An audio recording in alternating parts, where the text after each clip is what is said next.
Good afternoon, everybody. My name is Tommy Joseph, and I will be discussing botulism. Botulism is a rare and paralytic illness that is caused from a neurotoxin produced by the bacteria Clostridium botulinum. It comes from the family Clostridiaceae. It is a gram-positive bacilli. It is an obligate anaerobe. It prefers low acidity, and it grows best between temperatures of 25 to 37 degrees Celsius. But some strains have been shown to grow in temperatures as low as 4 degrees Celsius. There are four distinct phenotype groups, and there are 8 botulinum neurotoxins formed from this bacteria. However, the only ones that are fatal are A, B, and E. One of the most defining characteristics about this bacteria is its endospores that are extremely resilient. They can survive in temperatures up to 100 degrees for 5 hours, and they are usually destroyed by heating them up to 120 degrees Celsius for at least 15 minutes. Okay, some history about Clostridium botulinum and botulism in general is its first recorded outbreak was in Germany in 1793, and this was from contaminated sausage. This is how it got its name from the Latin word for sausage, which is botulus. It actually is quite common in ill-prepared food. Or improperly packaged food. The bacteria itself, Clostridium botulinum, was isolated by Emil van Ermenegem in 1895. He originally named it Bacillus botulinus, but after more outbreaks, they noticed that it was anaerobic. So Ida A. Bengtson proposed that the organism be moved into the genus Clostridium, as Bacillus is aerobic spore-forming bacilli. There are 4 distinct forms of botulism, and there is foodborne, infant, wound, and inhalation. Foodborne botulism is caused by ill-prepared food or food that has been improperly. This is usually in home-prepared food, as there are strict regulations for commercially processed food. Incubation lasts 18 to 36 hours after exposure, and symptoms appear within 12 to 36. Initial symptoms include nausea, vomiting, abdominal cramps, or diarrhea. This is followed by a slew of neurological symptoms, including blurred vision, diplopia, dysphonia, dysarthria, dysphagia, and peripheral muscle weakness, and then symmetric descending paralysis. It has a mortality rate of about 5 to 10%. And then there is infant botulism, which is the most common, but it also has the lowest mortality rate of about 1%. Symptoms begin 18 to 36 hours after the toxin enters the baby's body. It usually resides within their intestinal tract, and then the bacteria will produce the neurotoxin that'll enter into the bloodstream. Its first clinical sign is constipation, followed by progressive weakness and poor feeding. Other symptoms are diminished spontaneous movements, decreased sucking, a floppy head, and decreased motor response to stimuli. The autonomic nervous system manifestations include dry mucous membranes, urinary retention, diminished gastrointestinal motility, fluctuation of heart rate, and changes in skin color. Wound botulism actually takes much longer to incubate, about 4 to 14 days. Um, the bacteria enters the body through contaminated wounds with either soil, but it enters the body in the spore form, so it needs to find an anaerobic environment to grow in. It is very common with intravenous drug abusers. In the mid to late 90s, there was a lot of cases from people who had been using black tar heroin. Its symptoms are nearly identical to foodborne, except it lacks all of the gastrointestinal symptoms, and this has a mortality rate of about 15 to 17%.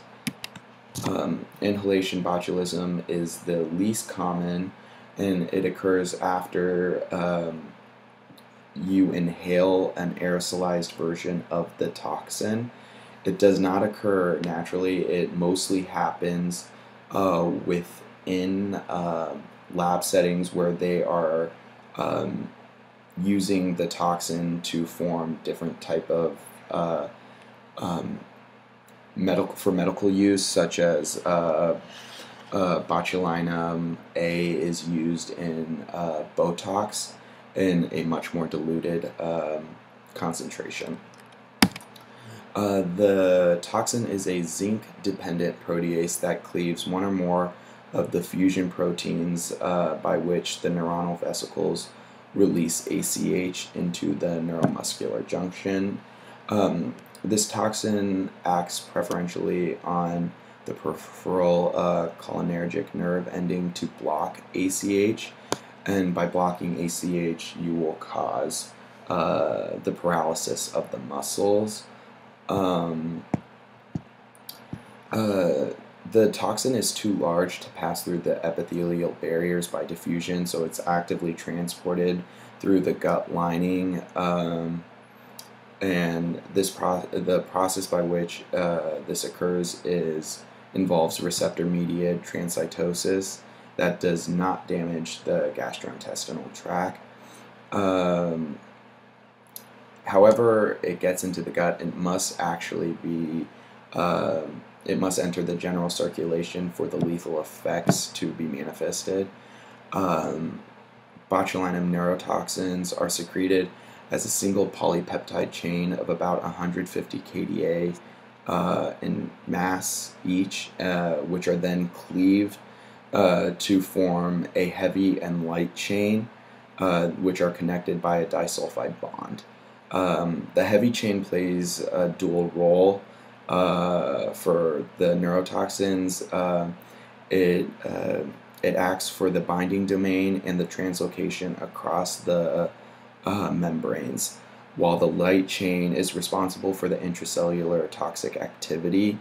The botulinum toxins mode of action involves 3 steps: extracellular binding, and internalization, membrane translocation, and intracellular substrate cleavage, and then the blockage of the ACH.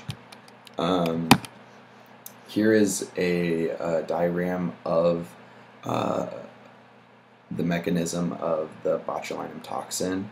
By disrupting the neurotransmission of the cholinergic junctions in the autonomic nervous system, the toxin can also cause various forms of autonomic dysfunctions.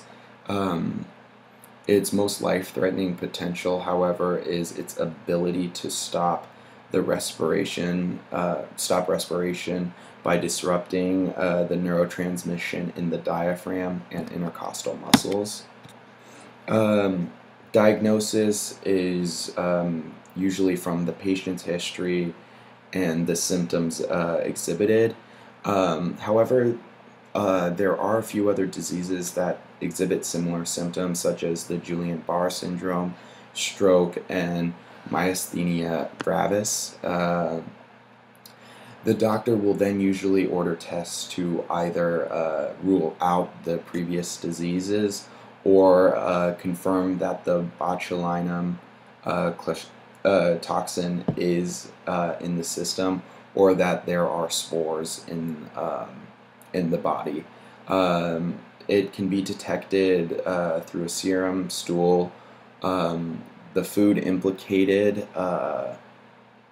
in having the bacteria, or by culturing the Clostridium botulinum from stool.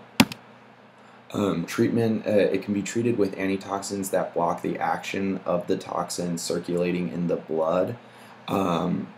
If the antitoxin is administered before paralysis is complete, it can prevent the worsening of the paralysis and shorten recovery time.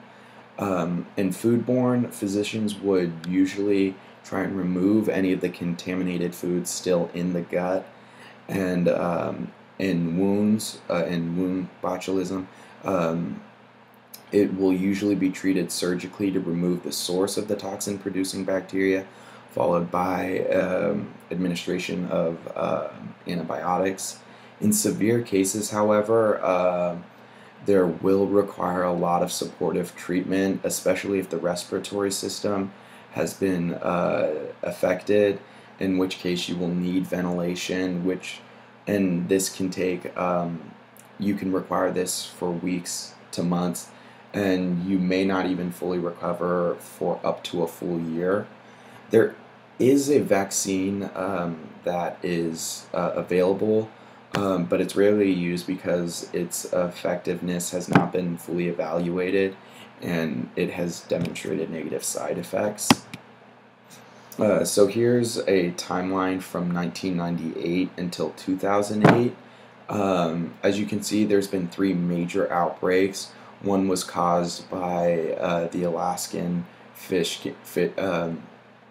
company Castleberry, which was distributing contaminated fish and seafood. Then there was another outbreak in '94 in Texas that was caused by contaminated baked potatoes, and then again in 2000 after people had been ingesting contaminated chili sauce. So I hope you enjoyed this presentation, and thank you very much.